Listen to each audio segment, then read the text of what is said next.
रणनीति हमारी सीरीज है जो 25 तारीख को रिलीज हो रही है जियो पे। और ये जो सीरीज ऑफ इवेंट्स हुए थे पुलवामा से लेके बालाकोट एंड बियॉन्ड तक, इनके बारे में आपने न्यूज़ पे देखा होगा, आपने पढ़ा होगा, और हम सबको ऐसा लगता होगा कि हमें सब कुछ इसके बारे में पता है।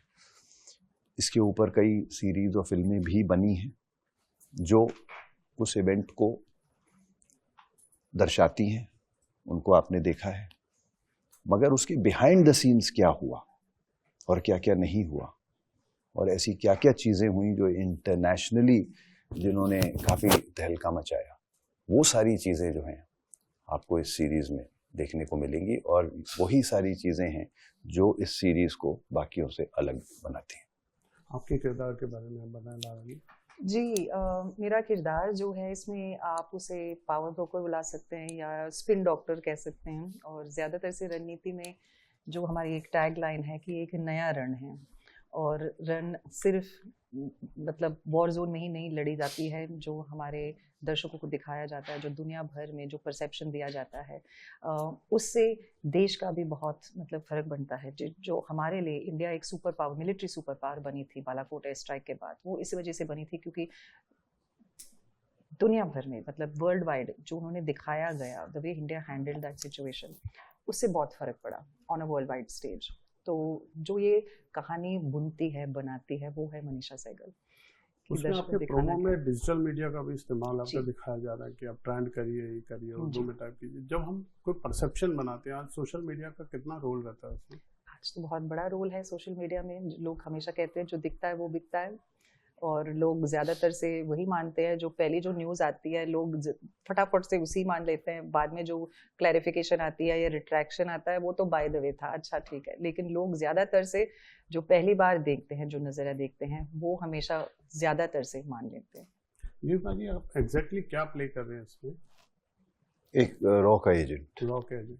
तो क्या फीलिंग होती है जब आप एज ए एक्टर, जब आप एक स्क्रिप्ट आती है जिसमें देश इन्वॉल्व है, जिसमें मिलिट्री ड्रेस इन्वॉल्व है, कैसा क्या तैयारी करनी पड़ती है आपको? इस वाली स्क्रिप्ट को जब मैंने पहली बार पढ़ा था तो मैं थोड़ा सा खुद भी चौंक गया था, क्योंकि ऐसी चीज़ें थी जो मुझे खुद को नहीं पता थी।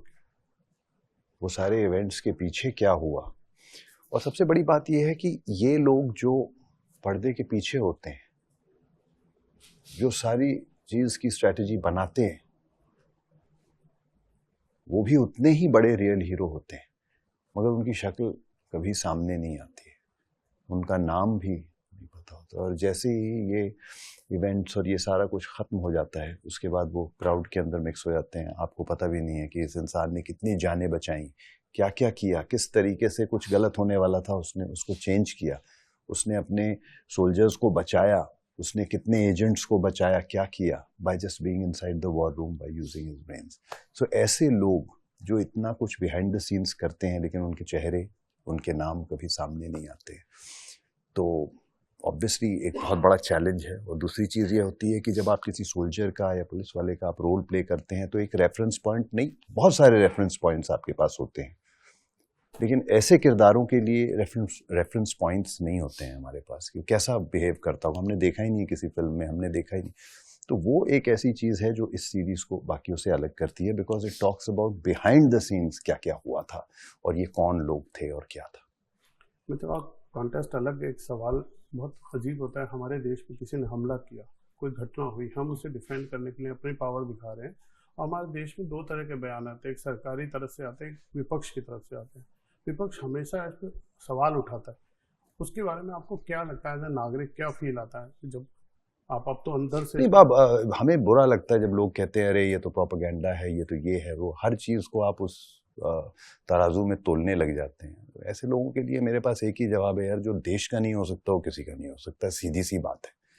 जहां पर देश की बात आए, आपको उससे जुड़ना चाहिए, ना कि लोगों को तोड़ना चाहिए। That's what I believe. आपका क्या कहना है इसमें? तो जी, मैं as it is military background से हूँ। मेरे पापा एयरफोर्स में थे, मेरी बहन एयरफोर्स में है। तो मेरे फादर ने ऑलरेडी इस देश के लिए 3 वॉर में हासिल हो चुके हैं, मेरी बहन कारगिल में थी।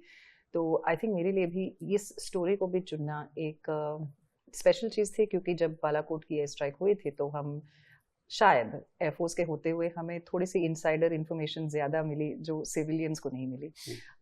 तो जब इस स्टोरी के बारे में संतोष जी जिक्र भी कर रहे थे, बातचीत भी चल रही थी, तो मैंने भी मतलब थोड़ा सा उनको भी थोड़ा सा करेक्ट किया क्योंकि वहाँ पे बहुत रिसर्च चल रही थी कि नहीं ऐसा हुआ था वैसा। तो ये मेरे लिए आई थिंक मेरी परवरिश ही ऐसी हुई है कि हमारे लिए हमें यही सिखाया गया कि वतन से बढ़कर और कुछ है नहीं। पहले आती है आपकी देश और फिर आएगा आपका फैमिली या जो भी कुछ, वो सिर्फ वो हमेशा नंबर 2 पोजीशन पे रहेगा, बाकी की जो चीज़ें हैं। तो आई थिंक एक जो पेट्रियोटिक फर्वर है वो फिलहाल एज अ मिलिट्री किड वो हमारे खून में बहता है। तो I think for me to come on board ऐसे शो के लिए जहाँ पे आप सचमुच में वो पेट्रियोटिज्म फील कर सकते हैं। जैसे जिमी ने कहा कि लोग तो हमेशा कहेंगे कि नहीं ये कोई प्रोपेगेंडा जैसी चीज़ है, लेकिन हम लोग ऐसे कहते नहीं। जब हम लोग बाकी के हॉलीवुड वाली फिल्म में देखते हैं या कुछ 0 Dark 30 या जो भी है देखते हैं, हम लोग कभी नहीं कहते कि ये प्रोपेगेंडा वाला फिल्म है। तो हमेशा हम इसे हमारे देश की चीज़ पे क्यों अप्लाई करते हैं। और ऐसे इतने सारे कमाल के किस्से हैं, स्टोरीज है, इंसिडेंसेस है हमारे देश के अंदर ही, क्योंकि हम लोग बनाए क्यों नहीं। और जियो सिनेमा को भी आई थिंक हम क्रेडिट देना चाहते हैं कि उन्होंने छोटे स्क्रीन के लिए, अगर आप बोलो कि सेकेंडरी स्क्रीन के लिए बना रहे हैं, लेकिन उसका एक मतलब किस्म की शो नहीं बनाई उन्होंने, उन्हें माउंट भी किया है ऐसे as a big screen, compromise नहीं किया। And I think it's amazing कि ऑडियंस को मौका मिल रहा है कि इसे उतने ही मतलब बड़े स्केल पे एंजॉय करें। बस लास्ट में दोनों का काम करने के साथ में अनुभव कैसा रहा? फर्स्ट टाइम आप लोग साथ में काम करें। मेरा अनुभव तो बहुत अच्छा रहा, मैंने तो बहुत एंजॉय किया मैम के साथ। इन्होंने इतने प्रेशर वाले सीन्स, इतना इंटेंस माहौल, सारा कुछ, उसके अंदर भी इन्होंने जिस लाइट हार्टेड तरीके से चीज़ों को हम लोग को एंटरटेन करके चले कि हम लोग को फील नहीं हुआ कि कैसे 48 आवर्स निकल जाते थे, 48 घंटे कैसे निकल जाते थे। 1-2 बार हमारे साथ ऐसा हुआ कि हमको continuously for certain reasons set टूट के नेक्स्ट सेट सेम फ्लोर पे खड़ा होना था हम लोग का सारा कुछ। उस वजह से हम लोग को कई बार बहुत लंबे आवर्स के लिए शूट करना पड़ा। लेकिन मैम ने सिर्फ मुझे ही नहीं, बाकी बहुत भी सब लोगों को फील नहीं होने दिया, हंसाते रहते थे सबको। आप भी बता दीजिए। आई थिंक मेरे लिए एक सबसे बड़ी रीज़न कि मैं रणनीति करूं वो वजह यही थी कि मेरी जो एंसेम्बल कास्ट थी, मैं पहले कभी उनके साथ काम नहीं मैंने किया नहीं है। जिमी सर रहे, आशीष जी रहे या आशुतोष जी रहे, एंड मेरे लिए ये बहुत ही कमाल के कलाकार हैं, दे फिनोमिनल पावर हाउस परफॉर्मर्स। और मुझे मौका मिल रहा था कि मैं ऐसे बहुत इंटेंस सिचुएशंस, इंटेंस सीन्स में उनके साथ स्टेप्स मैच करूं। तो ये मेरे लिए was definitely one of the biggest factors to choose रणनीति, and it was amazing to work with them. चलिए, बहुत-बहुत शुभकामनाएं हमसे बात करने के लिए। Thank you so much. Thank you. आपने